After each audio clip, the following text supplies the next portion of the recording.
सर्वेभ्यो नमो नमः।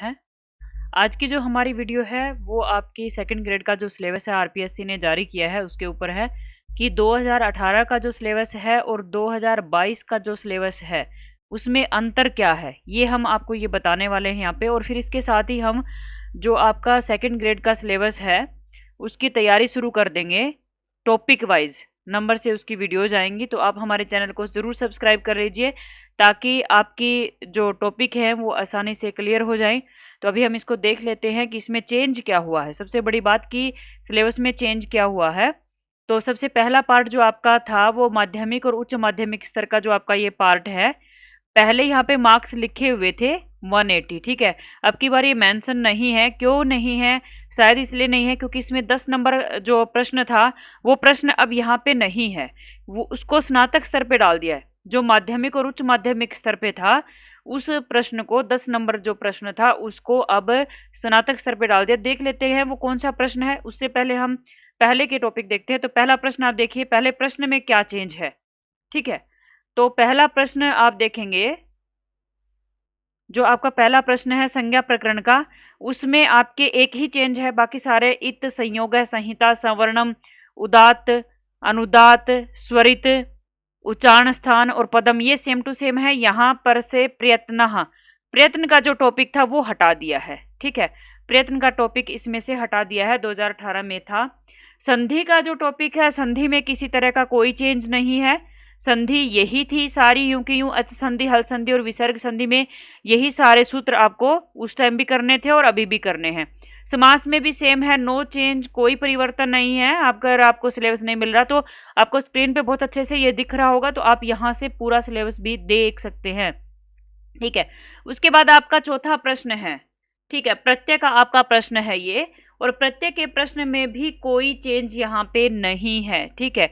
उसके बाद हम आगे बढ़ते हैं, शब्द रूप देख लेते हैं।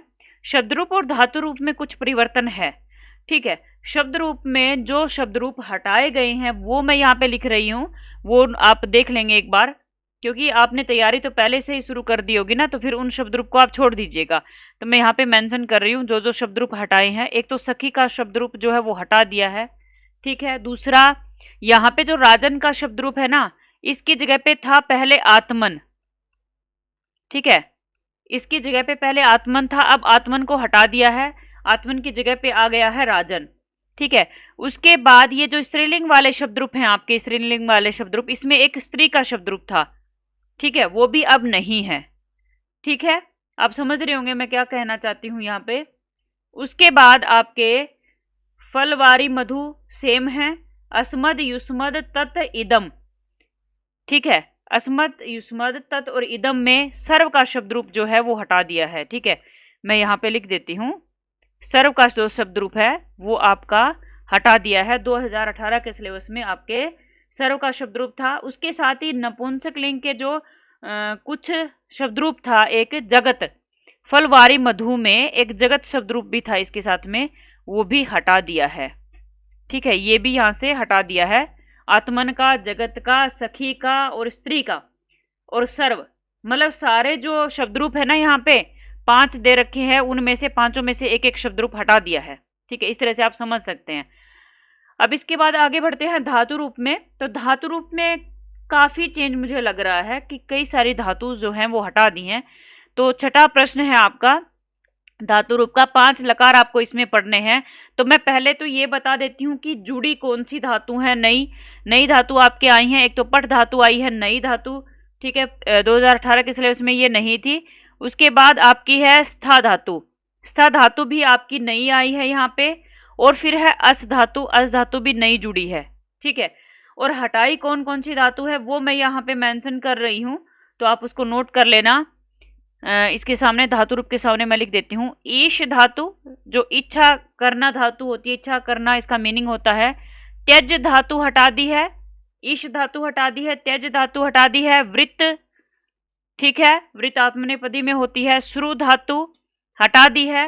जन धातु, ठीक है, चुर, चोरी करना, और कथ, कथ यहाँ पे लिख रही हूं मैं, ये धातु जो है वो हटा दी गई हैं, ठीक है। अब इसके बाद अगला प्रश्न है आपका अव्यय का, ठीक है। अव्यय के प्रश्न में क्या कुछ चेंज हुआ वो हम देखेंगे। ठीक है, तो अव्यय का जो प्रश्न है 7वां प्रश्न, उसमें से 3 जो अव्यय हैं वो हटाए गए हैं। ठीक है, बाकी सारे सेम टू सेम हैं। मैं यहाँ पे मेंशन करूंगी इसके सामने जो जो हटाए हैं। एक तो नमः, नमस्कार करना को हटा दिया है, किल को हटा दिया है, और खलु को। देखिए मैंने पूरी कोशिश की है, लेकिन अगर बाई चांस कुछ छूट जाता है तो आप मुझे माफ कर दीजिएगा और मेरा ध्यान जरूर दिलाइएगा उसकी तरफ कमेंट करके कि आपने यहाँ पे गड़बड़ बताया। ठीक है, उसके बाद आपका जो 8वां प्रश्न है, 8वां प्रश्न आपका उपसर्ग का प्रश्न है। ठीक है, उपसर्ग में कोई चेंज नहीं है, यही उपसर्ग पहले थे यही अब है। 9वां प्रश्न जो है वो आपका अनुवाद का है। ठीक है, अनुवाद आएगा, आपको वाक्य होंगे उनका अनुवाद उस तरीके से करना होगा, शुद्ध अशुद्ध छांटना होगा, सही है गलत है। इसके बाद आपका 10वां प्रश्न था यहाँ पे। ठीक है, यहाँ पे 10वां प्रश्न था। कौन सा प्रश्न था आपका वो मैं आपको दिखाऊंगी, क्योंकि वो स्नातक स्तर पे चला गया है छठे प्रश्न के रूप में। वहां पे 5 ही प्रश्न थे स्नातक स्तर पे, वहां पे जो छठा प्रश्न है आप यहाँ पे देखेंगे, ये जो छठा प्रश्न है ना, संस्कृत साहित्य इतिहास संबंधी प्रश्न है, ये पहले माध्यमिक और उच्च माध्यमिक स्तर पे था, अब ये यहाँ पे छठे प्रश्न के रूप में स्नातक स्तर पे आ गया है। ठीक है, अब हम देखते हैं ये जो आपके वाक्य प्रयोग एक तरह से करना है, तो ये कारक। ठीक है, लेकिन मेन रूप से इसमें वाक्य प्रयोग के रूप में पूछे जाएंगे। जो आपके कारक है ना वो आपके वाक्य उसमें पूछे जाएंगे। तो इसमें वैसे कोई चेंज नहीं है, हटाया कुछ भी नहीं गया है, कुछ जोड़ा ही गया है। ठीक है, अब जोड़े क्या क्या गए हैं, कौन से सूत्र जोड़े गए हैं वो मैं यहाँ पे गोल दायरे में कर देती हूँ। कर्मणि द्वितीय एक नया सूत्र जोड़ा गया है। ठीक है, विशेष रूप से विभक्ति को बताने वाला सूत्र। तृतीय विभक्ति को बताने वाला तो पहले से ही था। चतुर्थी संप्रदाने को भी नया जोड़ा है। ठीक है, ये भी चतुर्थी विभक्ति को बताता है।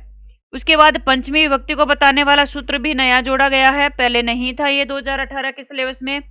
फिर षष्ठी च अनाद्रे, ठीक है, ये वाला जो सूत्र है ये भी नया है, ये पहले नहीं था। और सप्तम्य अधिकरणे च, ये सूत्र भी नया जोड़ा गया है, ये इसमें चेंज है। उसके बाद आपका जो दूसरा प्रश्न है छंद का प्रश्न। ठीक है, यहाँ पे आपका जो दूसरा प्रश्न है छंद का, और तीसरा प्रश्न है अलंकार का, उसमें कोई चेंज नहीं है, ये यूं के यूं है। अब जो चौथा प्रश्न है सूक्तों का प्रश्न जो है, इसमें चेंज है। इसमें क्या चेंज है, इसमें अगर आप देखते हैं तो ये जो संज्ञान सूक्त है ये पहले नहीं था, ये नया है। ठीक है, ये नया जोड़ा गया है संज्ञान सूक्त, और इसकी जगह पे पहले था विष्णु सूक्त। विष्णु सूक्तम था यहाँ पे पहले, विष्णु सूक्तम को यहाँ से हटा दिया गया। अगर आप पढ़ रहे हो अपने नोट्स में इसको लिख रखा है तो आप इसको छोड़ दीजिए, इसको नहीं पढ़ना है। ठीक है, उसके बाद आप बाकी के प्रश्न, 5वां प्रश्न यूं का यूं है, जो भारतीय संस्कृति संबंधी प्रश्न है वो, और संस्कृत साहित्य इतिहास संबंधी प्रश्न, ये टॉपिक यूं का यूं है, बस इस प्रश्न को वहां से उठा करके यहाँ डाल दिया, इतना ही चेंज है। ठीक है, इस प्रश्न को स्नातक स्तर पे डाल दिया है, इतना ही चेंज है। बाकी सेम टू सेम जो लेखक है, जो मान लो जिन्होंने नाटक लिखा है, नीति कवि है, अर्वाचीन कवि है, गद्य कवि है या पद्य कवि है, वो सेम टू सेम है यूं के यूं। ठीक है, उसके बाद तीसरा पार्ट है इस पेपर का, तीसरा पार्ट जो है आपका शिक्षण विधियों से संबंधित आपका तीसरा पार्ट है, उसमें थोड़ा सा चेंज है, वो आप नोट कर लीजिए। वैसे कोई चेंज नहीं है, लेकिन जो तीसरा प्रश्न आ रहा है ना आपका, पहले प्रश्न में कोई चेंज नहीं है, पहला प्रश्न आपका यूं का यूं है, दूसरा प्रश्न भी आपका यूं का यूं है, और जो तीसरा प्रश्न है उसमें कुछ चेंज है। क्या चेंज है, जो आपका व्याख्या है, व्याख्या न्यू है, जोड़ा गया है। ठीक है, व्याख्या न्यू जोड़ा है, और दृष्टांतम न्यू जोड़ा गया है, दृष्टांतम भी न्यू है। इसकी जगह पे जो पहले था आप उसको अब मत पढ़ना, आपके पास अगर नोट्स में है तो अन्वेषण प्रधान प्रश्न पहले था। ठीक है, ये अब नहीं है। और दूसरा है प्रवाह कौशल प्रश्न, ये भी अब नहीं है। ठीक है, प्रवाह कौशल प्रश्न ये भी अब नहीं है। ठीक है, और बाकी जो चौथा प्रश्न है पाठ योजना संबंधा प्रश्न, ये यूं का यूं है, पहले भी यूं का ही यूं था, बस इसमें इतना चेंज है कि यहाँ पे लिखा क्या, 300 नंबर का आपका पेपर होगा, 2 घंटे का 2.5 घंटे का ये पेपर है आपका, 2 घंटे 30 मिनट का। ठीक है, 150 प्रश्न आपके उसमें आएंगे पेपर में।